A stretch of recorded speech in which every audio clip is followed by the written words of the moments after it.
I've been working on two ideas. The first of which is a work of narrative nonfiction and journalism, which looks at the experiences and the lives of Indian workers in the Middle East. It deals with what all happens with Indian workers in the Gulf countries, the mountains that they climbed to move there, and what happens to them there. I think it's one of India's most important phenomena as far as migration is concerned, and it's a completely unaddressed issue in most of our public discourse.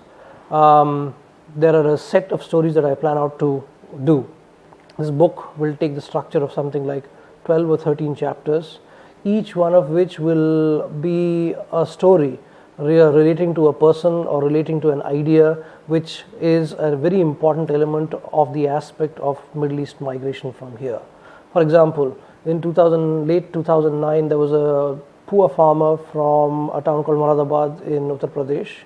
He lived in a village just outside of Uttar Pradesh, just outside of Moradabad. He sold his little patch of land so that he could go and work in Saudi Arabia, and the person who convinced him of going was his own relative. He goes to Saudi Arabia. He never leaves Jeddah airport. He is kept in confinement in a room at Jeddah airport, where he is fed 2 meals a day, where he is made to clean, where he is abused, and he gets the option from his Saudi Sheikh employer that he could move to another airport, which is he goes then and works in Medina airport. As it happened, in 4 or 5 months' time, he actually happened to escape to India in the toilet of a plane. It was a Hajj flight. I tracked him down 2 years down the line. He was very big news for exactly half a day when he returned, but the media forgot about him afterwards. And I remember pitching that story idea for the magazine that I was working for. I remember hunting this person down, finding his phone number. It took me half a day to reach him. And it also told me about the many struggles which go completely unexpressed and unaddressed. I hunted him down 2 years after he'd escaped, and through going to his village and spending time there and speaking to his family and his entire friend circle, I got a pretty tangible sense of lives which have been completely unrecorded, phenomena which has been completely been left undiscussed. And I plan to do this book in terms of a good set of 10 to 12 narrative non-fiction stories dealing with people who may have gone through similar kinds of experiences. For example, there's one more person in Tamil Nadu who is a bus driver for, I think, one of the state transport departments in a town called Tanjavur. His brother was working for a real estate firm in Bahrain, and the Bahraini firm, what it did was, once the Indian and Bangladeshi workers came to Bahrain, they seized their passports. They also had a rule which said that many of these workers will not be allowed to go home for 6 years. Now, this man had already finished 6 years. This transport bus driver's brother, who was working in Bahrain, had already finished 6 years. He was not given his passport. He was not allowed to return home, and he committed suicide. His brother in Tamil Nadu then approaches the state authorities, nothing happens. He approaches as many big authorities as possible, nothing happens. He gets in touch with a global civic rights campaign group called Awaz.org in the UK, and what they do is put pressure on the Bahraini company's Scottish partner, who's in St. Andrews.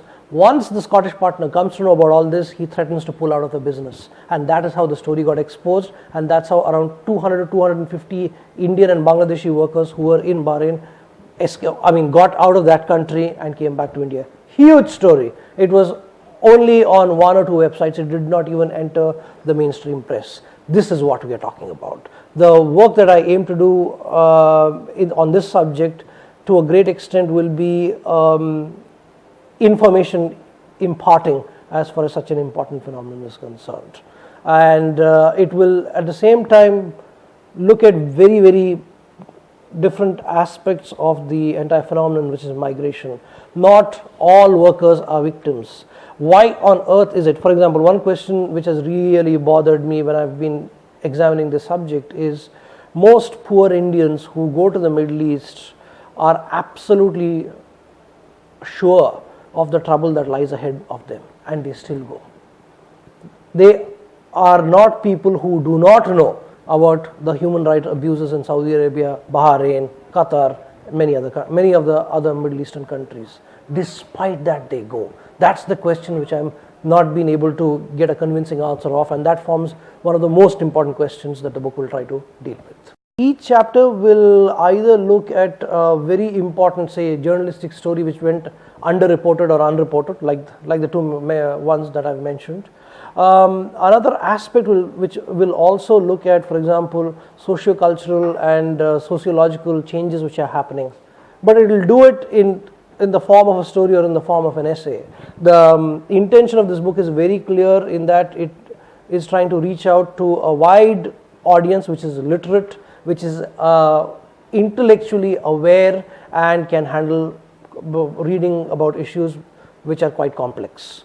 Having said that, what the other chapters will do would be, say for example, deal with even certain themes.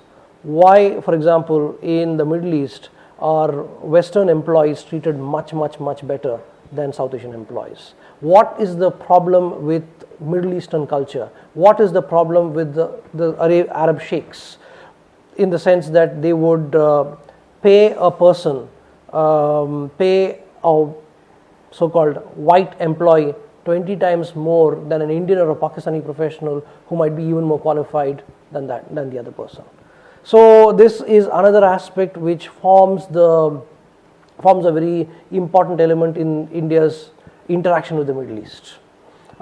This would involve, for example, speaking to lots of what I would consider so-called white employees, and try and get a sense of how they handle issues like these. For example, a white employee who is coming from a Western democratic environment, where there have been certain rights and rules and regulations which have been laid down about no discrimination in terms of your skin color, will, and often do, they find it very odd to be in an environment where they are privileged simply because of the color of their skin. So it's a very complex experience even for those people. Which is why I think that the book will deal with experiences, with what happened to certain very powerful experiences of certain individuals, but will also look at the larger ideas which are at play, the other experiences which are at play, which do not necessarily mean that I'll be speaking to just one person. I've actually been writing a fair amount on this subject. I've primarily been speaking to lots of workers who've either gone and come back, potential workers who want to go, and not just these workers, but even people who form their social circles.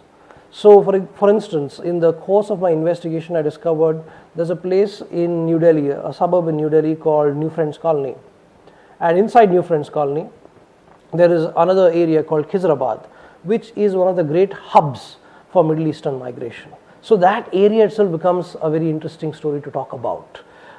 It involves, for instance, it is the largest hub of what one would consider manpower consulting agents, for who are the people who, they're the middlemen between the Saudi sheikh, the Saudi employer, and the potential employee. How do these people function? What is the role of an agent?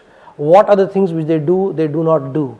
So it becomes very interesting in that sense. During the course of my investigation, I'm not only speaking to people, not only speaking to individual laborers or employees who've gone and come back, I'm also investigating certain sites, certain places which lend themselves to narrative writing quite nicely, which become very interesting spots, interesting areas and places to look at.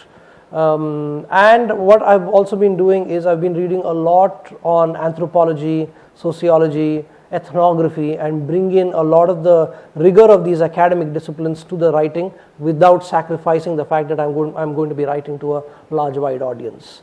Along the course of my investigation and research, apart from speaking to people, I've also been reading up a lot on how migrations have happened in different parts of the world. The migration, for example, of Chinese workers into Philippines. The migration, for example, of African workers to the Middle East. The migration also of African workers when they were shipped off to the United States. Why I think understanding this phenomenon of Indian migration to the Middle East is important is also because it belongs to a much larger global chain of migration which is happening. And what are the reasons for those things?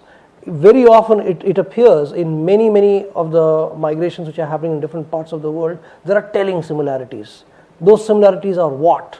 A great amount of unemployment in a certain country, a great amount of inequality in a certain society, a great amount of pressure on land and pressure on units like families, which forces people to go to places where they know they will be in danger. That's the most shocking thing. It is not true of only Indians going to the Middle East. It is true of the Chinese and the Philippines. It is true of even of the Ukrainians who are going to different parts of the world. They know they are in danger and still they go. That is the big question that I'm trying to address, which means I have to look not only at all the people who are affected in this particular area, I also have to look at and study what's happening in very faraway environments where also it appears same characteristics are at play. This is a work which will need a fair amount of funding.